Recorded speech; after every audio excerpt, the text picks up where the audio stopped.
ગુજરાતના મુખ્યમંત્રીની હાજરીમાં વિસાવદર ભેસાણ વિધાનસભાના ભાજપના ઉમેદવાર જેમના માટે અનેક લોકો કહે છે કે ફ્રોડ છે, એમણે ફરીવાર એક જાહેર ફ્રોડ કર્યો છે અને બંધારણીય હોદ્દા ઉપર બેઠેલા મુખ્યમંત્રીની હાજરીમાં કહેવાયું છે અને મુખ્યમંત્રી મૌન રહ્યા છે.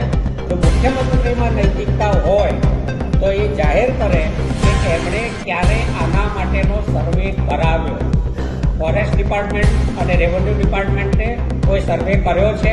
એ સર્વે માટેનું જાહેરનામું ક્યારે બહાર પડ્યું? એ સર્વે MOEFને ક્યારે મોકલવામાં આવ્યો? MOEFે ક્યારે મંજૂરી કરી, કઈ તારીખે આપી? MOEFે સુપ્રીમ કોર્ટની મંજૂરી માટે ક્યારે પરવાનગી માંગી? સુપ્રીમ કોર્ટે ક્યારે મંજૂરીનો હુકમ કર્યો? આ બધા 4 મુદ્દાના મુખ્યમંત્રીએ જવાબ આપવા પડે. ઉમેદવાર ચૂંટણીમાં છેતરપિંડી કરે એનો અર્થ એવો જરાય નથી કે બંધારણીય હોદ્દા ઉપર બેઠેલા મુખ્યમંત્રી છેતરપિંડીમાં ભાગીદાર થાય. જો એ છેતરપિંડીમાં ભાગીદાર થયા છે અને આ 4 મુદ્દાઓનો જવાબ નથી આપી શકતા તો નૈતિકતાના ધોરણે ભૂપેન્દ્રભાઈ પટેલે રાજીનામું આપી દેવું જોઈએ. બંધારણીય હોદ્દાનો ઉપયોગ વિધાનસભાની પેટા ચૂંટણી જીતવા માટે ક્યારેય થઈ શકે નહીં. સવારે સવાલ એ છે કે અત્યારે એક મેસેજ વાયરલ થયો છે કે જેમાં એવું કહેવામાં આવે છે કે કિરીટ પટેલનું ફોર્મ જે છે નિયત નમૂનામાં નથી, તો એના લઈને શું કહો છો? કિરીટભાઈના ફોર્મમાં 2 વાંધા હતા. પહેલું કે ચૂંટણીના ફોર્મની સાથે જે એફિડેવિટ રજૂ કરવાનું હોય છે એ એફિડેવિટનું ચૂંટણી પંચનું એક ફોર્મેટ ફિક્સ છે. એ ફોર્મેટમાં તમારે સવાલોના જવાબ ભરવાના હોય છે અને જ્યાં વધારાની વિગતો આપવાની હોય ત્યાં અલગથી બિડાણ માટેની એની નોંધ હોય છે. એક આખો પેરેગ્રાફ જે ખરડો છે ચૂંટણી પંચનો, એમાંથી એક આખો મોટો પેરેગ્રાફ એમની એફિડેવિટમાં ગાયબ છે. એટલે એમણે ઇરાદાપૂર્વક કોઈ હકીકતો છુપાવી છે.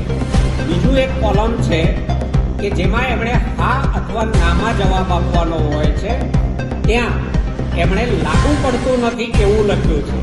જો હા હોય તો એની વિગતો આપવાની હોય છે અને ના હોય તો માત્ર ના લખવાનું હોય છે. એને બદલે લાગુ પડતું નથી એવું લખવાનો અર્થ એ છે કે ઇરાદાપૂર્વક એમણે કોઈક વિગતો છુપાવવી છે જેની વિગતો નહોતી આપવી, માટે એક વચ્ચેનો જવાબ લખ્યો લાગુ પડતું નથી.